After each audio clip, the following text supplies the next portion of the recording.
Well, our guys had a few days off and then back to practice last night, day off today, and a normal week before we travel out to West Virginia on Friday morning. So got everybody back and safe, and was happy with getting the players back and looking forward to a good week of practice and heading out to West Virginia. Mike, you probably know Dana as well as anybody around here. How do you think he's dealing with and handling the struggles they've had so far, personality-wise? Oh, I think he'll be fine.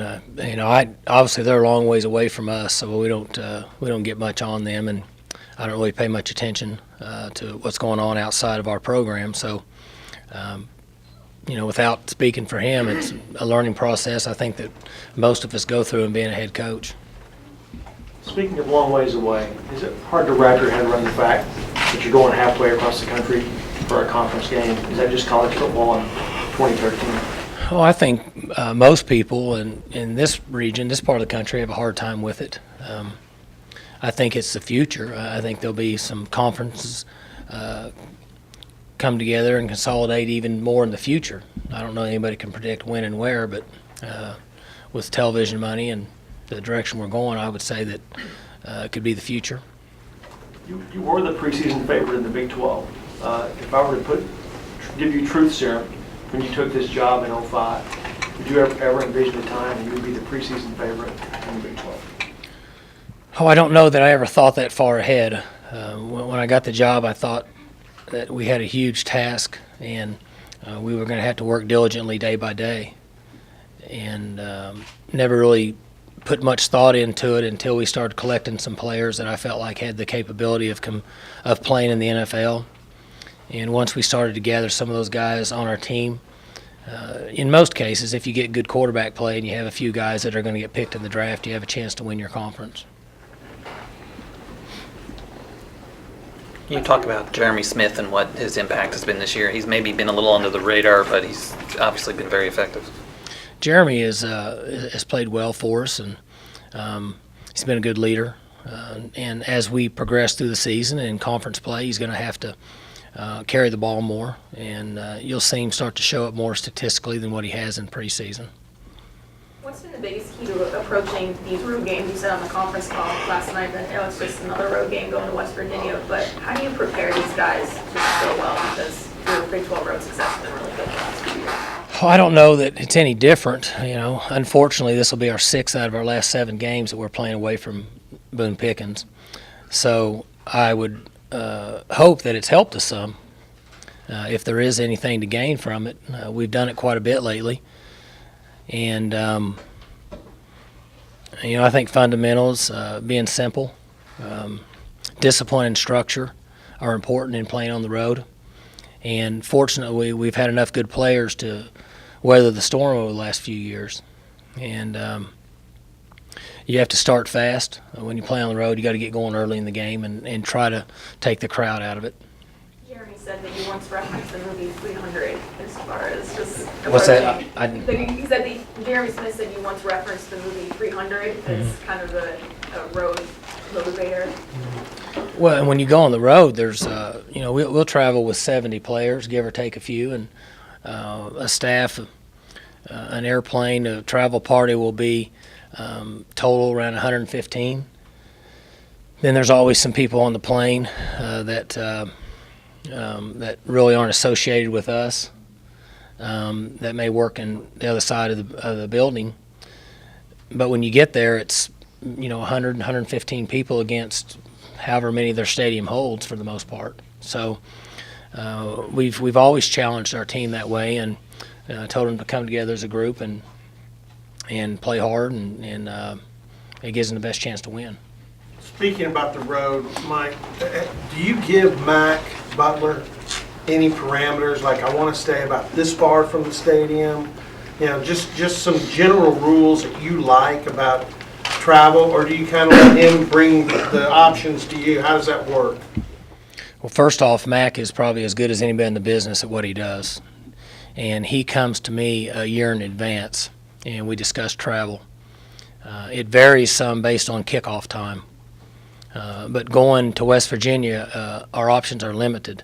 in airports to land, airports to come out of, based on plane size, and a facility that can hold our travel party, 115 or so. So there's not as many options.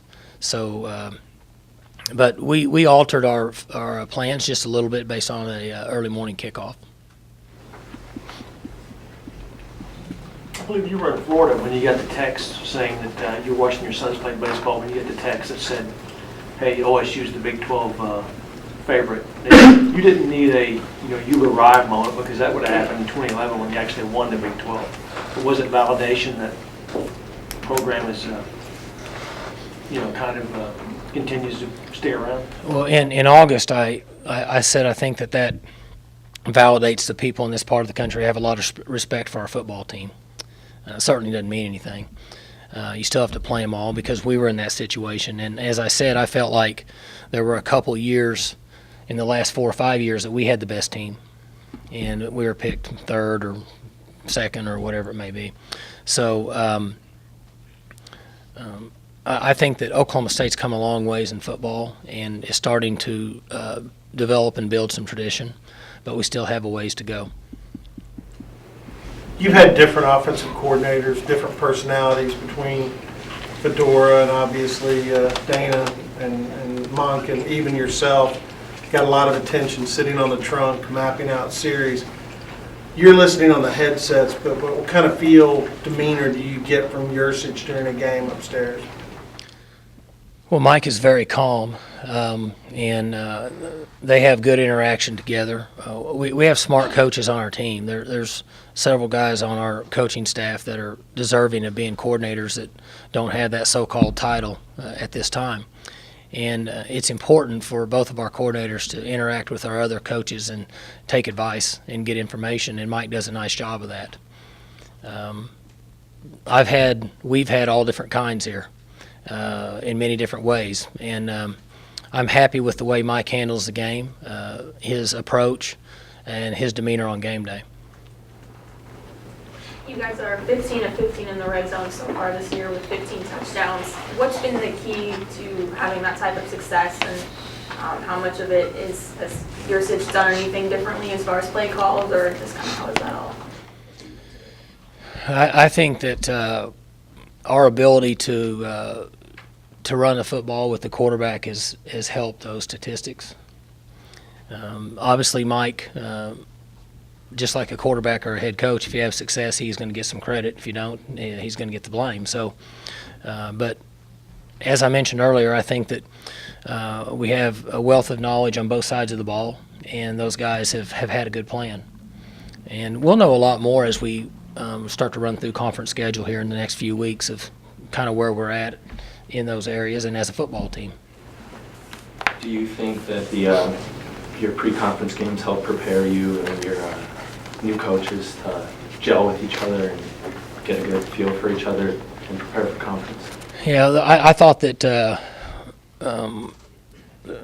offensively in particular was much better in the last game, and it was an easy game for us. But I've been on headsets and listened to coaches in games where we won by 4 or 5 touchdowns, and I wasn't as comfortable with the language and not necessarily language, but the conversation that went on. So I think that they've improved defensively.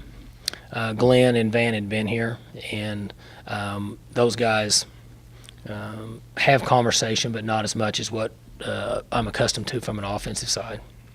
Does preparation change going from your non-conference schedule into your conference games at all, or just stay the same? Same.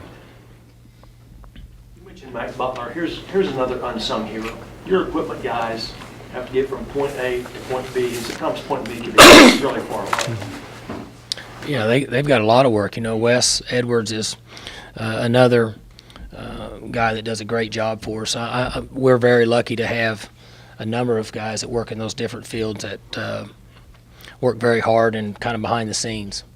And this one's a challenge for them. We've got a number of student workers that don't get an opportunity to fly on our plane. They've got to go commercial because we can only get a certain size of plane in an airport. So there's some challenges in relocating on Friday afternoon. Coach, who's the biggest comedian on the team? Who's the funniest guy? Well, that's a good question. I know that Barnett always seems comical. Offensively, I would say that Josh Stewart is usually laughing and joking around. I don't catch that side of him much, but those would be the two if I had to name two. Coach, how important is it for you guys to start the Big 12 playoff with a win? Well, every game's important for us, and conference play is, you have a preseason schedule, and your goal is to finish 3-0, and then you go to conference play, and if you don't fare as well in non-conference as you wanted to, then you're able to reestablish a goal in conference play. But they're all important. If you don't play well in non-conference, then there's not as much excitement in the program going into conference play. So, we only get an opportunity to play 13 of them, and so we want to take advantage of every opportunity we have to play well on Saturdays. Mike, you're on the backside of the bye week. Was it good for you? I think so. It's good for us to get out and recruit. And players get a couple days. I'm not a big fan of a bye week this early in the season. I'd prefer to have one after the 5th or 6th game and then play the rest of the stretch. But, again, that's something that's out of my control at this time. Bye weeks are here. They're from now on because of television and them trying to market and make more money late in the year in December. So we have to get adjusted to having, really for us, three open dates now in a 12-game season. It's so early, and you don't see everybody else, but does number 11 in the rankings feel about right for this team? I don't have any idea. Just like what you said, it's so early. I'm not sure that there should be any polls out before October 1. That's just my opinion. And I don't see enough teams. I just don't watch that many other teams play if they're not on a cross schedule. Did you watch West Virginia and Maryland? Very little. I saw 10 plays maybe. It was in between the time I was got home from games and trying to load up and get ready to go dove hunting. I assume you guys were recruiting JW before Dana got on campus, but I know he recruited JW. Can you talk about sort of what he saw, if it sort of reinforced what JW could do in that offense that he was bringing in? Dana, we knew about JW, but Dana kind of pushed the issue with him, and his relationship with Coach Walsh was really good. And from that point forward, when we saw his tape and his history of being a winner, it didn't really take much to convince us to bring him in. But he was the one that kind of pushed the envelope early. Considering Dana's offense is known so much for throwing it, and JW was more dual threat with maybe an emphasis on the running, kind of interesting to me that he really wanted to. Yeah, you're right. But just the winner, that just the attitude and his ability to perform and be successful, that conversation took place, and we felt like that what he brought to the table as a competitor, we would find a way to improve areas that we thought that would fit our offense.